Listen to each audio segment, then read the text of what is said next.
सात्विक आहार करें,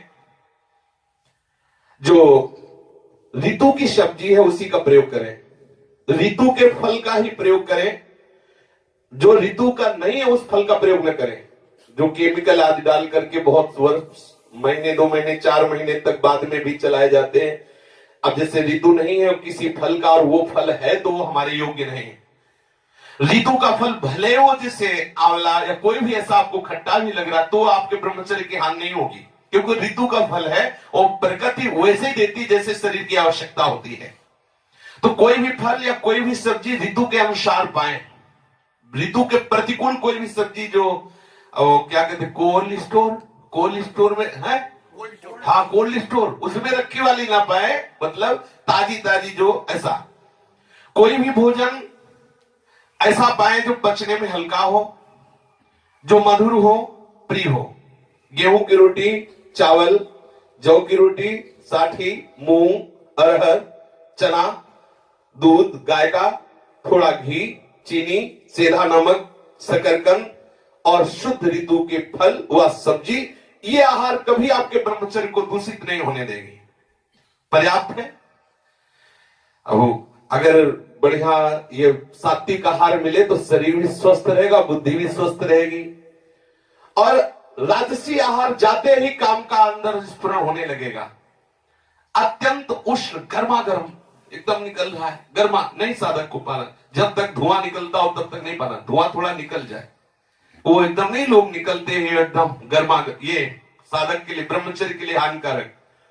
कड़ुआ, एकदम कड़ुआ बिल्कुल नहीं पाना, एकदम तीखा नहीं पाना, बहुत नमक पड़ा हुआ नहीं पाना, अत्यंत मीठा अधिक मीठा नहीं पाना, रूखा एकदम नहीं पाना, चटपटा नहीं, खट्टा आम की खटाई ये खटाई नहीं, और अधिक तेल युक्त, दोष युक्त, गरिष्ठ पूड़ी कचौड़ी मालपुआ समोसा ये नहीं।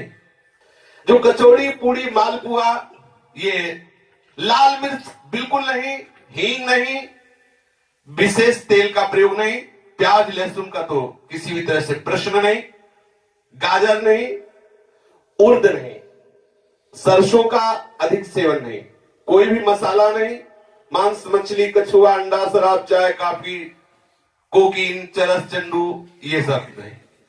ये आहार पाते ही आपको चंचल बना देगा, कामी बना देगा, क्रोधी बना देगा, लालची बना देगा, पापी बना देगा। आप पाके देख लीजिए पक्का।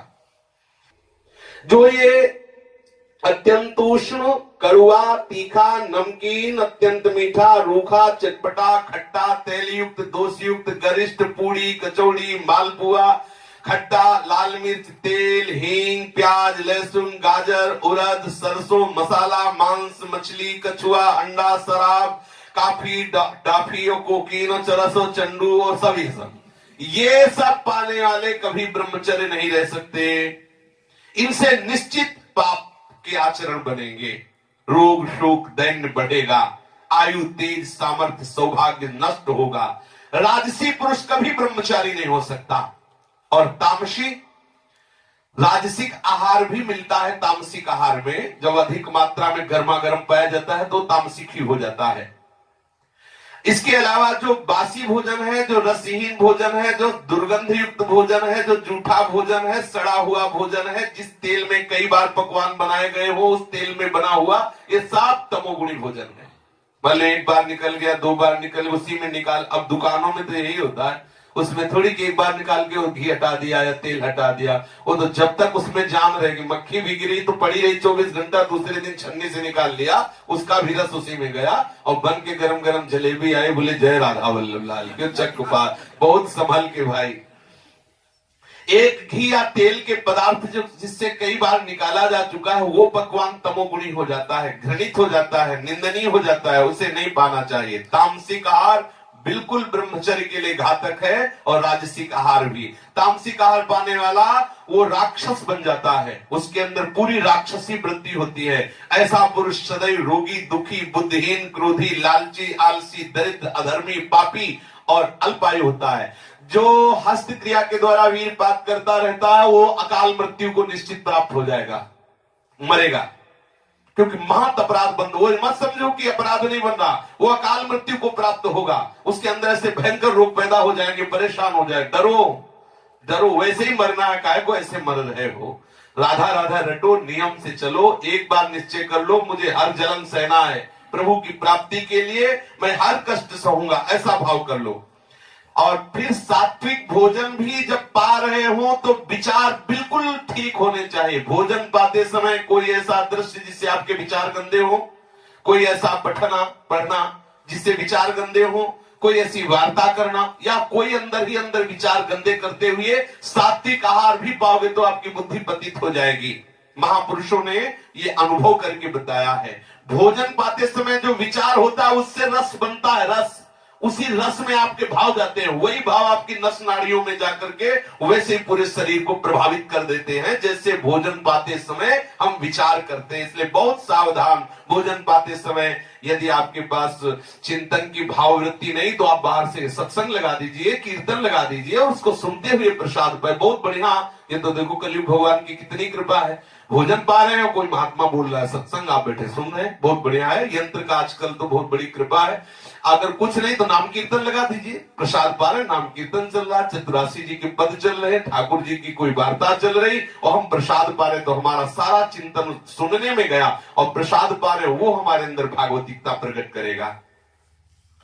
जो साधक ब्रह्मचर्य रहना चाहता हो, सबसे पहली बात है, वर्णन किया गया था कि एक बार भोजन, किसी ने प्रश्न किया कमेंट में कि एक बार भोजन तो शाम के दूध और कुछ फलहार चल जाए, वैसे हमारी राय एक बार भोजन की नहीं है, अपने अपने भाव होते हैं। हमारी राय है आप भले 2 बार पाइए लेकिन आपका प्रिया प्रीतम से चिंतन हट के भोजन में न जाए। प्रिया प्रीतम आप एक बार पाते हैं, 14 रोटी दबा के पा लिए तो ठीक नहीं है, आप उसे 7-7 कर लीजिए, 6-6 कर लीजिए, 3-3 कर लीजिए, जितना आपसे बन जाए। भोजन का चिंतन नहीं होना चाहिए, भजन में भोजन विक्षेप ना बने, ना तो भूखे रहने में ना छके रहने में, ये साधक को खुद देखना है। और शरीर की बात है, बोले 2 ही रोटी पानी है और वहां 2 रोटी छुन्न से हो गई, पता ही नहीं चला कहां गई। अब हर चिंतन बन रहा कि कब 6 बजे 2 और मिले। भैया हमें ऐसी साधना में कोई भी लगाव नहीं है, 2 की जगह चुपचाप 4 डाल लो, राधा राधा जपो 6 घंटे 8 घंटे, फिर आवे तो फिर 2 डाल लो, इसमें कोई हानि नहीं होने वाली।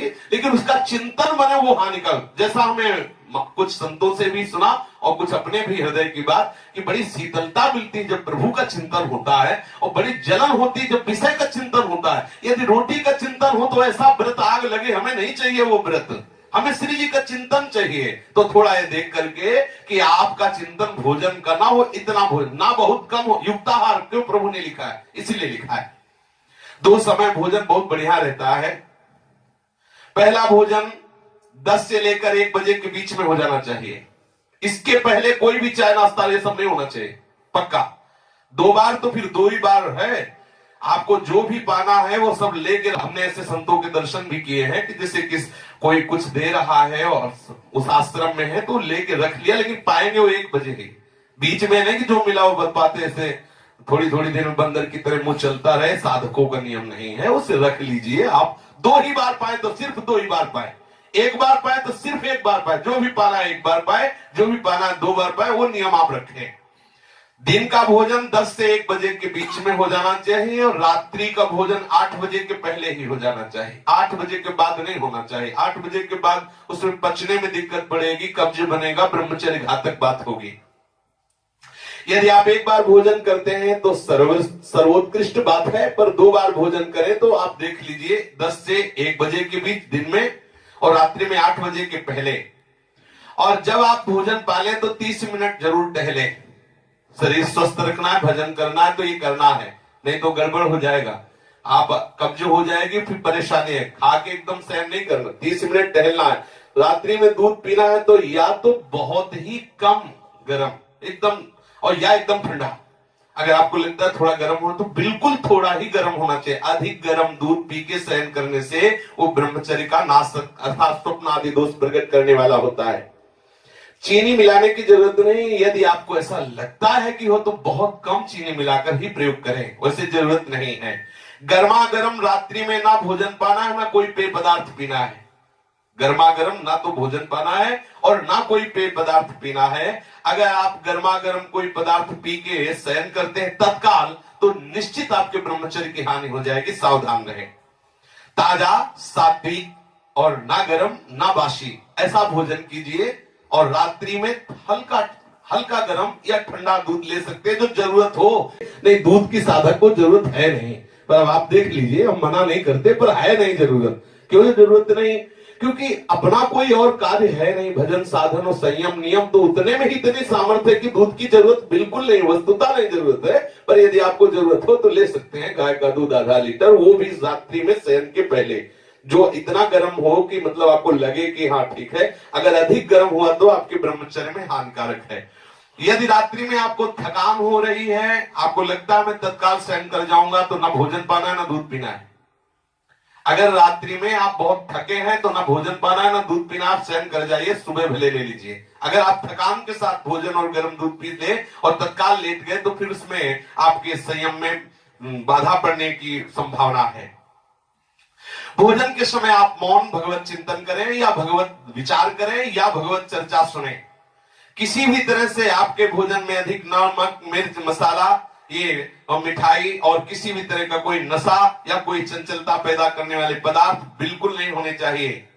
भोजन के समय पानी बिल्कुल नहीं पीना चाहिए, ऐसा अभ्यास कर लेना चाहिए।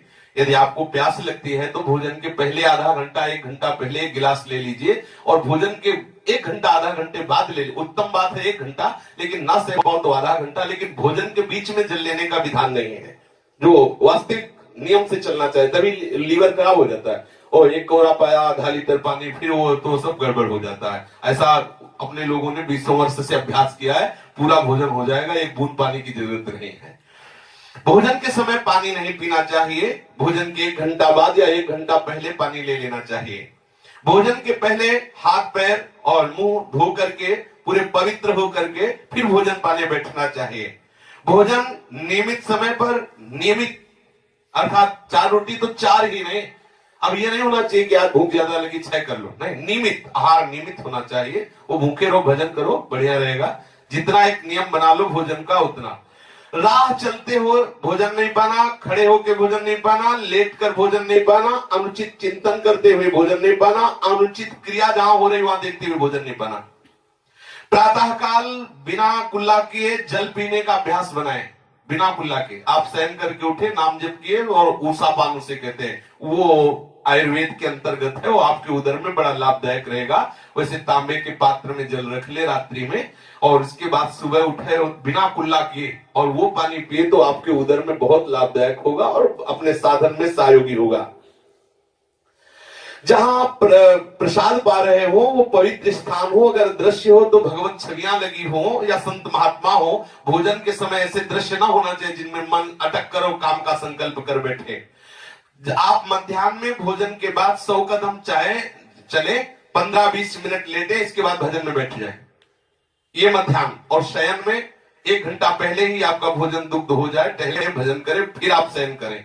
मध्याह्न में 15 मिनट विश्राम के लिए आज्ञा होती है, 15-20 मिनट। आप अपने महापुरुषों को देखा है कि ऐसा करते हैं, 15-20 मिनट लेट लिए फिर अपने साधन भजन में लग गए। यदि रात्रि में नींद पूरी नहीं होती है, आप 2 घंटे 3 घंटे तो 1 घंटे विश्राम कर लीजिए। यदि रात्रि में आपका पर्याप्त विश्राम हो जाता है तो 15-20 मिनट मध्याह्न में कर लीजिए। आपका जल स्वच्छ होना चाहिए। आप जब स्नान करें तो गीजर के पानी से न करें।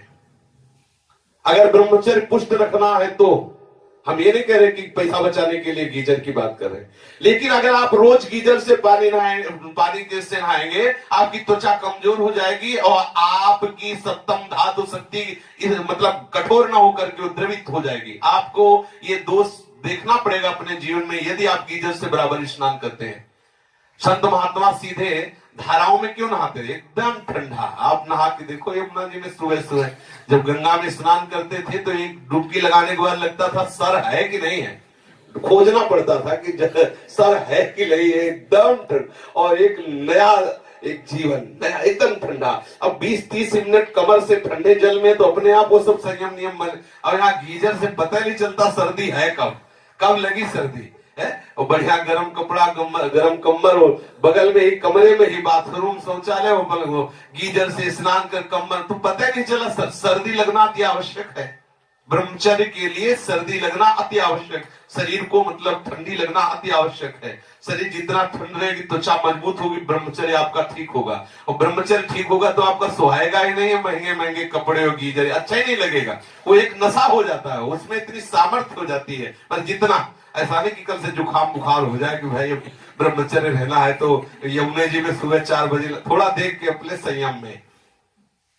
दिन भर में 3 लीटर पानी से कम नहीं होना चाहिए, क्योंकि उसमें लघुशंका, पसीना, भाप, सब बहुत चीजें पानी से शरीर के कूड़ा करकट निकलते।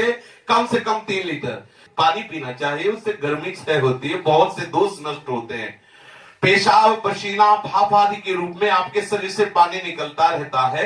आप ऋतु के अनुसार पानी और बढ़ा सकते हैं, पर 3 लीटर से कम नहीं। और यदि आपको कब्ज की बीमारी, तो तत्काल आप उस पर सात्विक उपाय कीजिए, कब्ज शरीर में बना न रहे, क्योंकि कब्ज रहने से हमारे ब्रह्मचर्य में जरूर दोष उत्पन्न हो जाएगा। जब आप जल पिए तो वज्रासन में बैठकर धीरे धीरे जल पिए, स्वाद लेते हैं, एकदम गटक के 1 मिनट में 1 लीटर पी गए ऐसा नहीं, आराम आराम से पीजिए, धीरे धीरे से भगवत चिंतन करते हुए। प्यास जितनी भी अधिक जब लगे तब पानी पियोगे तो आपकी जीवनी शक्ति को बढ़ाएगी। प्यास लगी नहीं है और आप पानी, तो ऐसा अब इतना ध्यान रखना है कि सुबह उषा काल में इतना जल पीना है कि एक बार बमन करने की इच्छा हो जाए। बहुत बढ़िया लाभ की बात बता रहे हैं। एक बार इतना पानी पिए सुबह कि ऐसा लगता है उल्टी हो जाए, भले ना हो, अगर हो जाए तो और बढ़िया बात है, थोड़ा और सहारा दे दीजिए, अंदर की गर्मी निकल जाएगी, साधक को साधना करने में बड़ा सहयोग मिलेगा। सुबह पानी जरूर खाली पेट पिए, फिर प्रसाद पान जितना मांगे उसके अनुसार। 3 लीटर तो बहुत सरल बात है। ब्रह्मचर्य के लिए पानी अति आवश्यक है, कब्ज निवारण के लिए पानी अति आवश्यक है। जो जल का सेवन नहीं करते हैं उनके पेट में जरूर कब्ज होती है, उनकी गर्मी बनी रहती है, और स्वप्न दोष रूपी शिकायत उनमें ज्यादा बढ़ने लगती है। आप सावधान हो करके ना तो ऐसा करें कि बिल्कुल भूखे रहें, ना तो ऐसा करें कि बिल्कुल छके रहें, ये भी ब्रह्मचर्य में घातक है। एकदम भोजन छोड़ दिया 2-4 दिन तो वो सिस्टम नहीं संभाल पाएगा। एकदम आपने अधिक बार, वो एक नियम धारा से चली, ये अनुभव की बात है। आज एकदम 20 रोटी पा ली, 4 दिन एकदम नहीं पाया, तो वो आपके ब्रह्मचर्य पर प्रहार करेगा। आपके जरूर जरूर किसी न किसी तरह से बहुत सावधानी, ये साधना है, उपासना है, बहुत सावधानी। आप खड़े खड़े कभी पानी न पिए, लेटे हुए पानी न पीजिए, क्योंकि खड़े पानी पीने से और लेटे लेटे पानी पीने से शरीर में रोग होने की संभावना है। प्रातःकाल उठते ही तांबे के लोटे में रखा हुआ रात भर का बासी जल पीने से बड़े बड़े रोग शांत हो जाते हैं, मन प्रसन्न होकर भजन में लगता है। आप भगवत मार्ग के पति को या संसार मार्ग के पति को, दोनों के लिए ब्रह्मचर्य अति आवश्यक है। शेष चर्चा आगे। श्री राधा वल्लभ लाल की।